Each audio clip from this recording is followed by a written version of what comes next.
ayun, what's up mga kalods? Ayan, talong. Magluto tayo ng talong. So, ganito lang naman kalap yung kanina.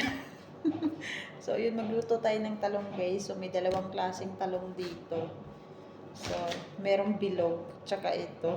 Diba, dalawang klaseng talong. Meron pa nga yung isa. So, ito na lang yung lutuin natin for today. Magluto ako ng talong guys. O, diba? Magprito ako ng talong ngayon. So, tara magluto tayo. Diba? Right, masisira lang to, wala magluluto. So, ayun lang guys. Isama na natin tong bilugang talong. Diba, iba yung klase yung talong nila dito guys. Wow! Bilog. Akala mo bumbilya, oh. Ang cute-cute, diba? So, ayun, magluto tayo ng ating ulam for today. So, ayan, thank you for watching my video. God bless, guys. So, ito na yung talong natin, guys. Yan na. So, let's go. Magluto tayo. Bye. Thank you for watching my video. God bless.